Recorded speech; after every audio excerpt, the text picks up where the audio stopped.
After our Minnesota Vikings fell to 0-3, this rough start for the team, obviously. Tons of blame to go around in this one.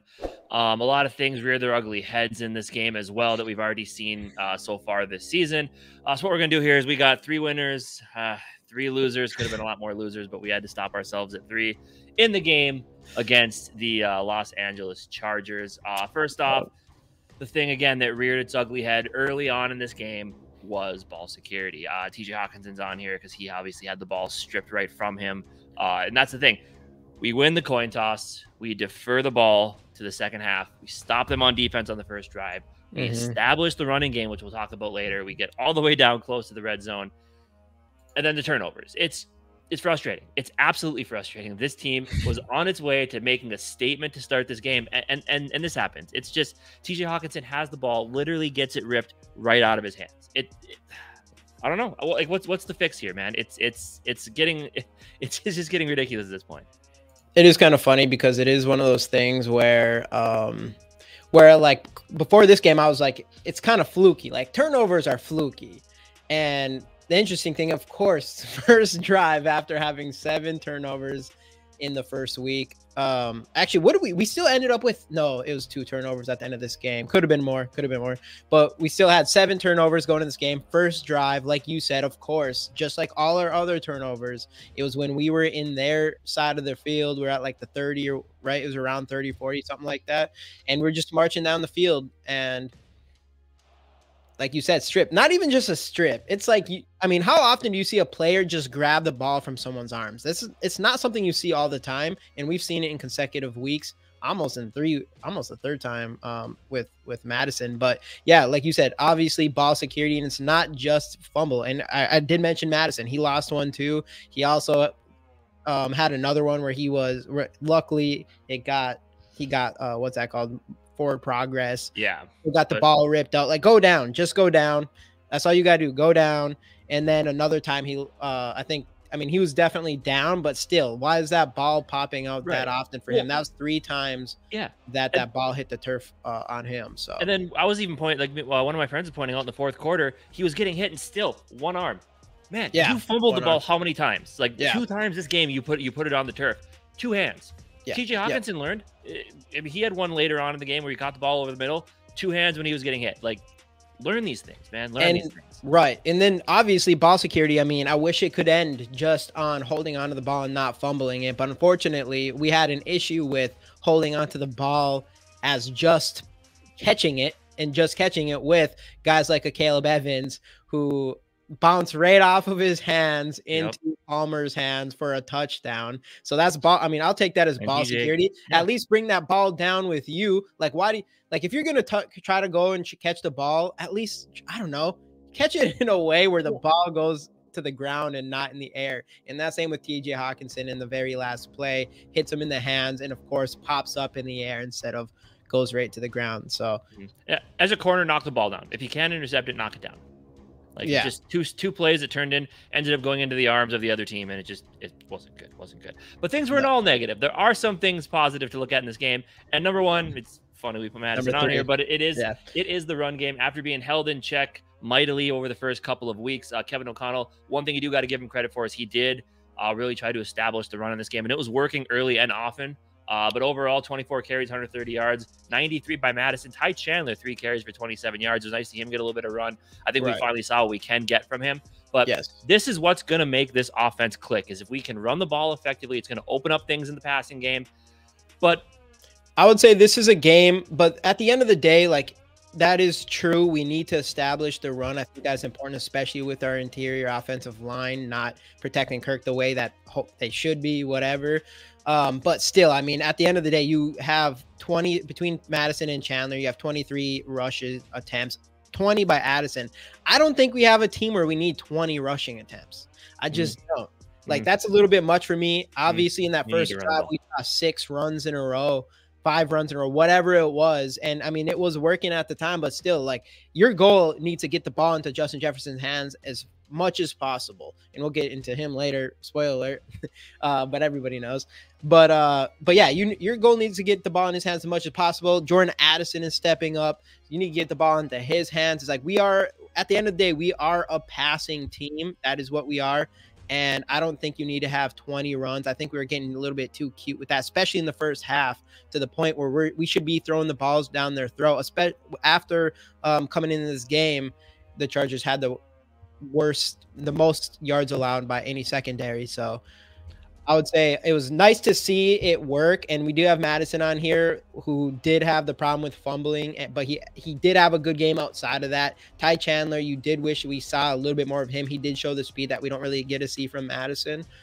And then obviously it'll be interesting to see what happens with Cam Akers. But I know, like KOC said today, like they might have to replay some of these players if they can't hold on to the ball. That's something he probably should have been towards a little bit more in this game. Ty Chandler came out and did look good. Like maybe we should have seen a little bit more Ty Chandler, because Madison came out and continued putting the ball on the ground.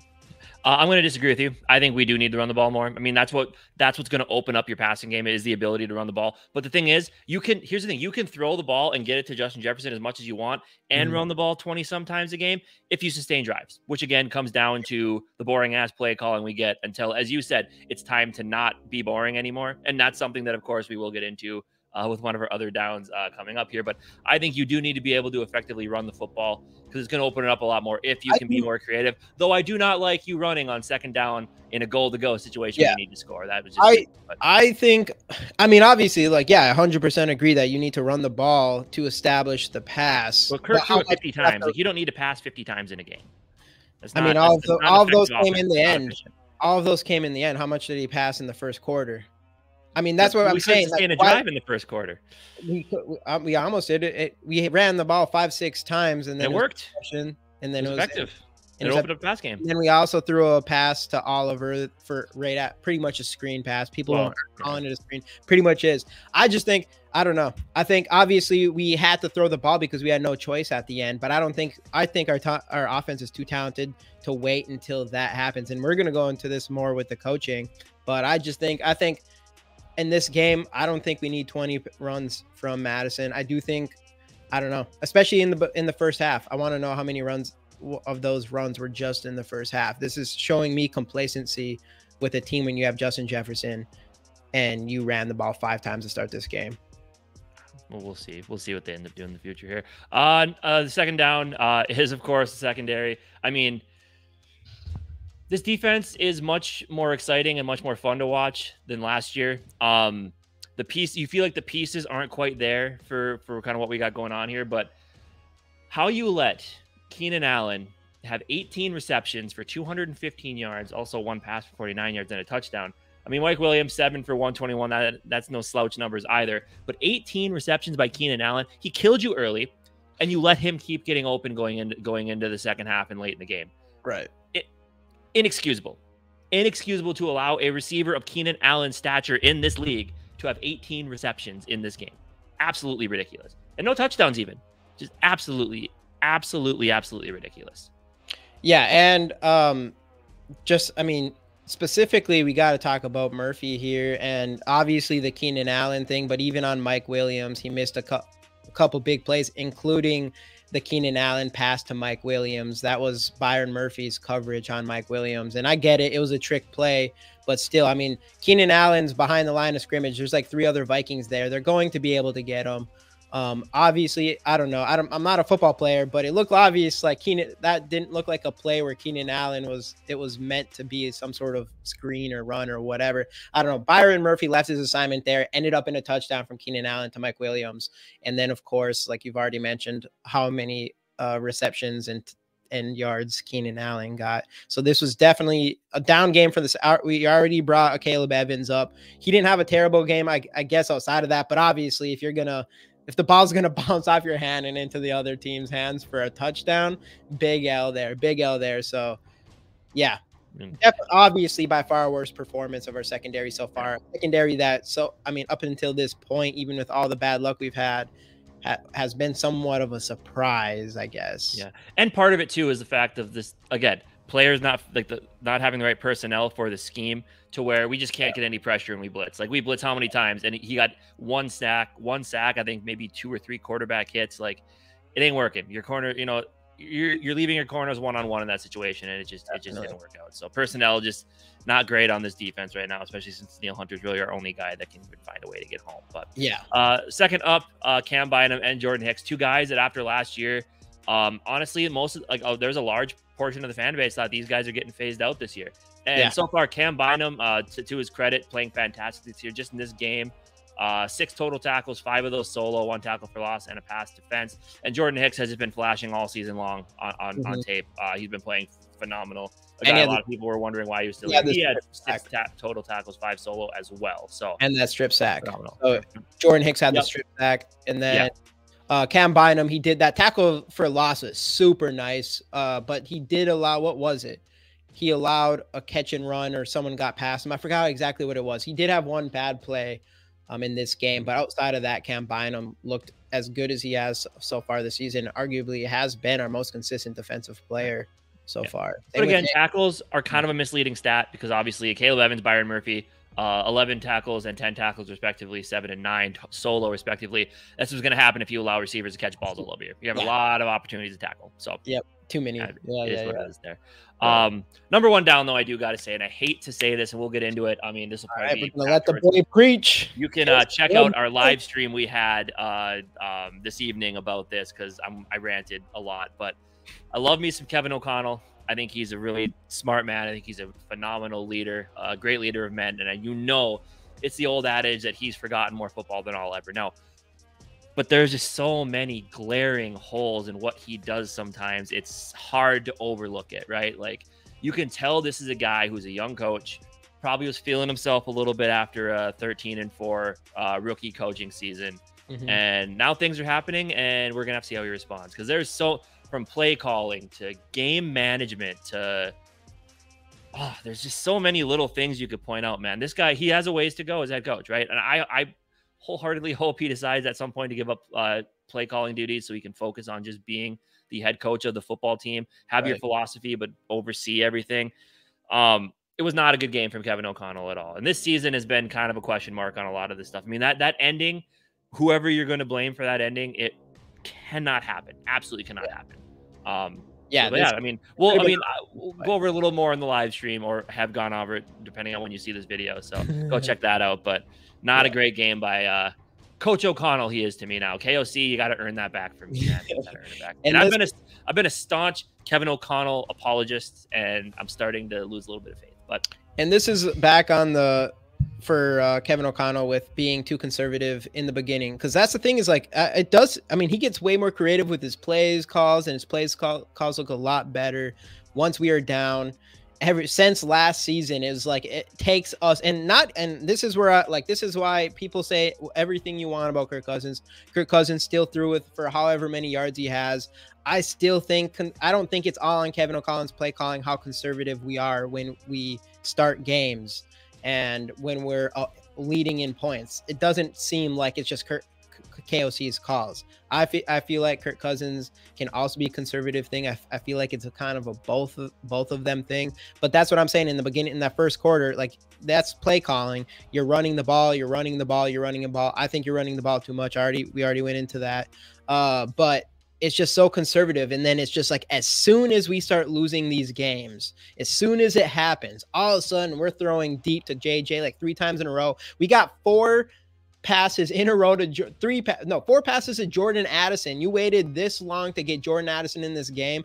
KJ Osborne, even though KJ Osborne had an amazing catch and run for that diving touchdown, KJ Osborne still had more snaps than Jordan Addison in this game. This is on the coaches. There's no question that you should have Jordan Addison going more. And it was obvious later in the game when like I said, you pass to him 3 times in a row. Jordan Addison beats his guy every single time on those short little curl routes. And then gets that toe tapper on the right side of the field.